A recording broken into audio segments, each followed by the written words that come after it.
Continuamos esta tarde con más de Con Todo y Pensini, y a esta hora me acompaña acá en el estudio el economista y Premio Nacional de Ciencias, Víctor Álvarez. Muchísimas gracias por atendernos el día de hoy. Buenas tardes, gracias por la invitación. Uno de los temas más complicados resulta el económico para todos los venezolanos. Para nadie es un secreto pues que el bolsillo del venezolano se ve cada día más golpeado, el salario alcanza menos, no podemos adquirir productos con tanta regularidad porque pues los precios superan nuestros ingresos, y esa es una realidad que afecta a la mayoría de los venezolanos. ¿Qué pasa con la economía de nuestro país que no parece real ante el sueldo con los gastos? Para poner un poco en contexto, ¿qué es lo que está pasando con la economía venezolana? Podemos hablar de hiperinflación porque también hay algunos que dicen que estamos en el peor momento de la economía venezolana. Usted como experto, ¿qué opinión le merece este momento específico de la economía nacional?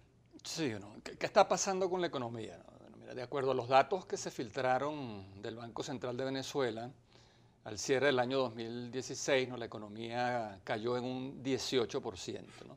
Si se suma esa caída a los 2 años anteriores de contracción económica también, resulta que la economía venezolana en los últimos 3 años se ha contraído en torno a un 29%, ¿no? Eso es prácticamente una catástrofe económica y explica en gran medida los problemas de desabastecimiento, escasez, ¿no?, que son el caldo de cultivo para todas estas prácticas de acaparamiento y especulación, ¿no?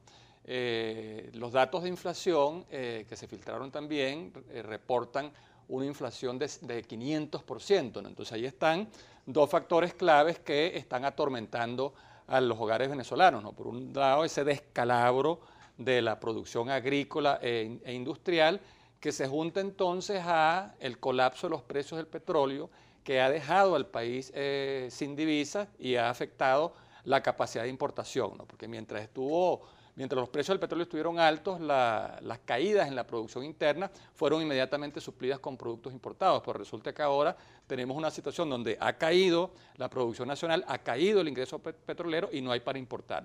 Y en términos de la inflación, bueno, tenemos que, de acuerdo a las mediciones que está haciendo la Asamblea Nacional con la misma metodología del Banco Central, la inflación viene trotando a razón de 20-25% mensual, ¿no? Y eso significa una inflación en el primer trimestre que está por encima del 60% y por supuesto erosiona severamente la capacidad adquisitiva de los hogares venezolanos. O sea, ese es el diagnóstico de la economía, que no hace falta que el Banco Central de Venezuela publique los datos porque todos los hogares sienten ese problema, ¿no? Sí, usted dice que no hace falta, pero sin embargo el artículo 319 de la Constitución de la República Bolivariana de Venezuela establece que el Banco Central de Venezuela se regirá por el principio de responsabilidad pública, a cuyo efecto rendirá cuentas de las actuaciones, metas y resultados de sus políticas ante la Asamblea Nacional. Y en este sentido le consulto porque el Banco Central no ha emitido desde hace, para nadie es un secreto, no ha emitido desde hace más de un año,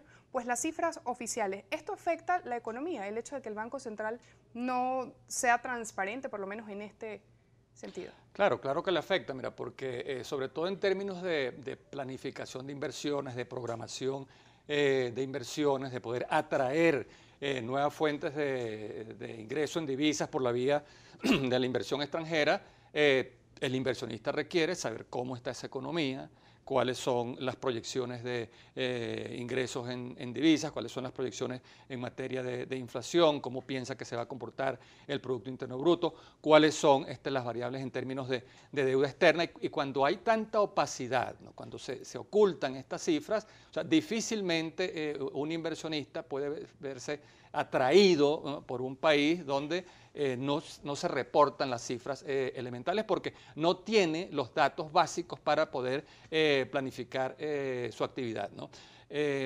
Yo decía que no hace falta, ¿no?, que el Banco Central de Venezuela publique los datos, en el sentido de que todos los hogares sienten la voracidad inflacionaria y sienten los problemas de escasez, pero por supuesto que es una obligación del Banco Central de Venezuela y del Instituto Nacional de Estadísticas rendir con la periodicidad que establece la ley los reportes sobre comportamiento de la inflación, sobre comportamiento del Producto Interno Bruto, sobre deuda externa, sobre recaudación fiscal, porque sobre esa base, sobre el análisis de esos indicadores básicos, es que se toman decisiones de inversión. Si no se tiene esa información, es difícil que esas decisiones se tomen.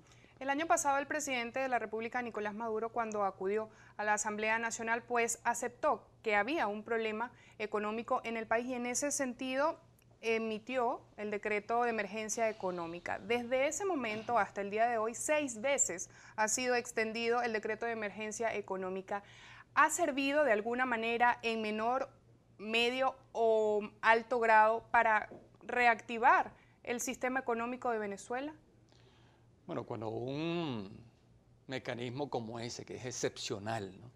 Un decreto de emergencia económica, que se dicta en circunstancias muy especiales y que solamente se puede prorrogar una sola vez de acuerdo a la Constitución, se prorroga por 6 veces, esa propia práctica revela que el decreto no ha funcionado, que el mecanismo no ha funcionado, ¿no?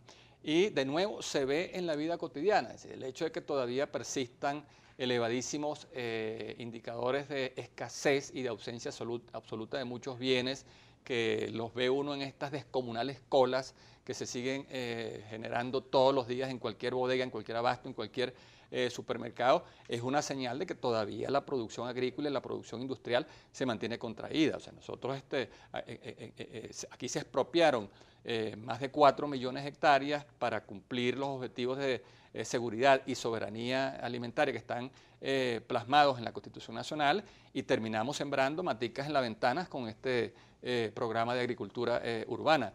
La industria manufacturera nacional está trabajando a un 40% de su capacidad instalada y pudiera duplicar y triplicar su producción si se monta un buen programa de reactivación productiva. Es decir, hay una serie de problemas que se mantienen y que son la evidencia de que por esa vía de los decretos de emergencia económica no se va a encontrar la solución. O sea, los problemas están, la solución de los problemas está en otro lado. Señor Álvarez, en la próxima parte quisiera consultarle el tema de las medidas que deben ser implementadas, de las políticas que debe tomar el Ejecutivo Nacional en consideración, pues, para lograr de alguna manera solventar la actual crisis económica que se vive en el país. Nosotros vamos a ir a una pausa, pero en la próxima parte entonces hablamos de las medidas o de las sugerencias que diversos especialistas en materia económica han hecho o han dado a conocer, pero hasta el momento no han sido tomadas en cuenta. Vamos a una pausa y ya venimos con más de Con Todo y Pensino.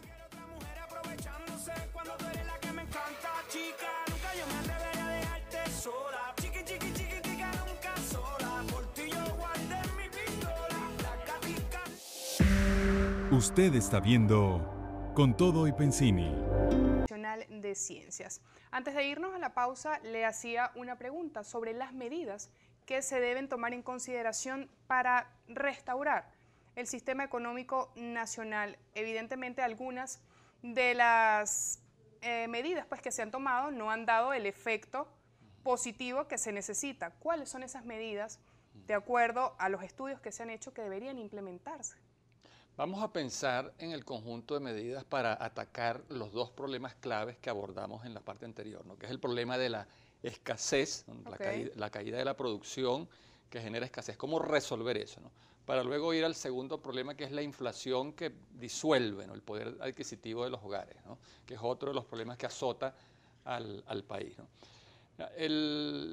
Para reactivar la producción, el gobierno tiene que reivindicar en la agenda de política económica la política agrícola, la política industrial y la política tecnológica a través de un conjunto de medidas que tienen que ver con el suministro de fertilizantes, de maquinarias, equipos, el suministro de materias primas al sector transformador, los incentivos para el fortalecimiento de capacidades tecnológicas e innovativas. Hay que hacer un esfuerzo profundo para lograr la la repatriación, la vuelta al país de todo ese capital humano que se ha ido buscando mejores oportunidades, porque el país tiene todavía un capital físico, pues están las 4 millones de hectáreas que se expropiaron y están improductivas, están las industrias instaladas que están trabajando al 40% de su capacidad, pero hace falta el capital humano, o sea, hace falta los ingenieros, los técnicos, los gerentes, los operarios que se han ido, ¿no?,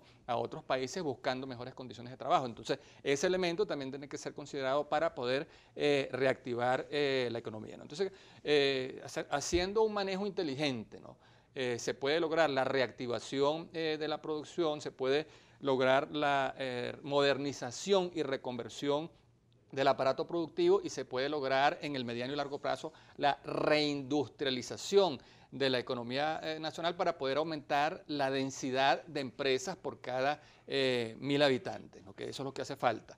En cuanto al problema inflacionario, ¿no?, en gran medida, una vez que se reactive la producción y que aumente la oferta de productos agrícolas industriales, eso de alguna forma va a tender a frenar, a desacelerar la inflación.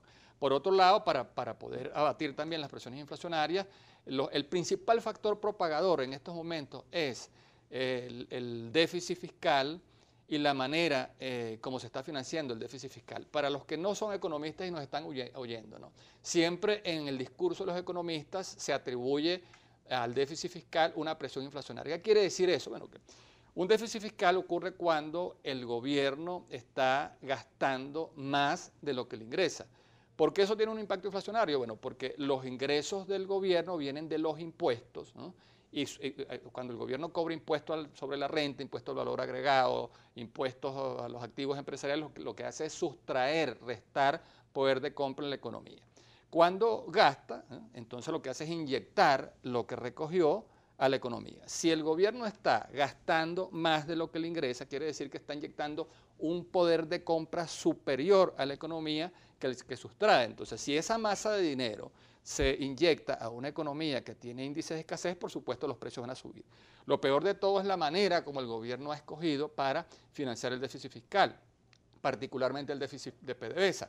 El déficit de PDVSA es provocado porque a la empresa petrolera, que es la que genera el 95-96% de las divisas que se entran al país, se le obliga a vender más del 60% a la tasa de 10 bolívares por dólar. ¿Qué pasa? Que la cantidad de bolívares que PDVSA recoge no le alcanzan para pagar una nómina de más de 100.000 trabajadores, no le alcanza para mantener al día las deudas con proveedores y contratistas, ya PDVSA ni siquiera tiene plata para inyectar en las misiones sociales y PDVSA prácticamente todas las semanas, todos los meses tiene problemas de caja.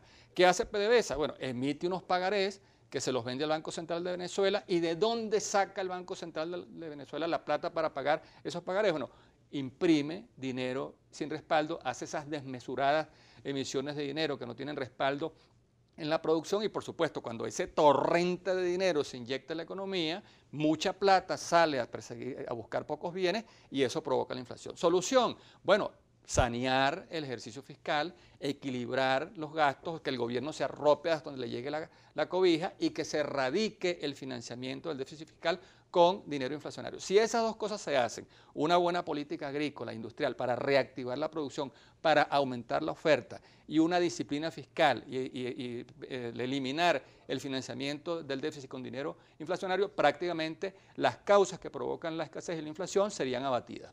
Hay otro tema que se ha puesto sobre la mesa en los últimos días y es el hecho de que se está esperando la entrada en vigencia de un nuevo DICOM, de un nuevo sistema. Este lunes, el ministro para el Comercio Exterior e Inversión Internacional, Jesús Faría, informó que las subastas del nuevo DICOM entrará en vigencia a partir de Semana Santa, o luego de Semana Santa, mejor dicho.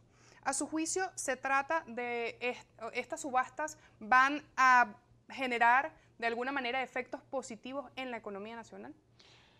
Si se repite la historia de las anteriores subastas que se hicieron con el SICAD 1 y el SICAD 2, y estas subastas que se van a hacer ahora con el DICOM son la reedición, son la réplica de aquellas experiencias, no va a funcionar. ¿Por qué no va a funcionar? Bueno, porque en aquella oportunidad el gobierno le puso un techo psicológico al SICAD 1, no lo dejaba subir de 50 bolívares el dólar, y entonces los privados que tienen activos líquidos en el exterior, los inversionistas extranjeros, las empresas que pudieran traer divisas al país, no van a venir si se les obliga a convertirlos en una tasa de 700 bolívares cuando el otro mercado está diciendo que paga 4 o 5 o 6 veces más, ¿no?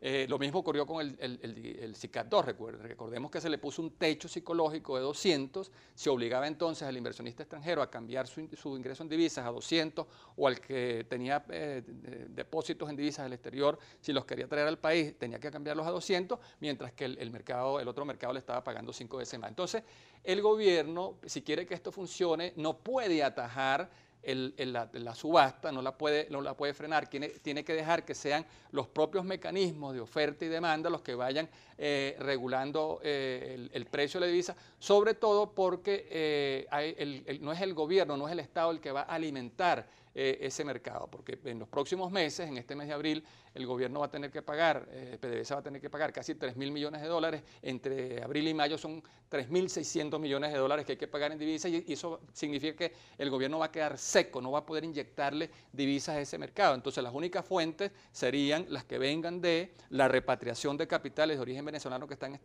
el exterior, la otra fuente serían las inversiones extranjeras que puedan venir al país y una tercera fuente pudiera ser las exportaciones privadas no petroleras. Pero para que esas tres fuentes se activen, ese mercado tiene que ser un mercado libre, que tiende entonces a cerrar la brecha con el paralelo. Solamente así ese mercado podrá funcionar. Muchísimas gracias entonces al economista Víctor Álvarez, Premio Nacional de Ciencias, por habernos acompañado la tarde de hoy en Con Todo y Pensini y ponernos pues un poco en contexto y hacernos más digerible el tema económico. Nos vamos a una pausa y ya venimos con más.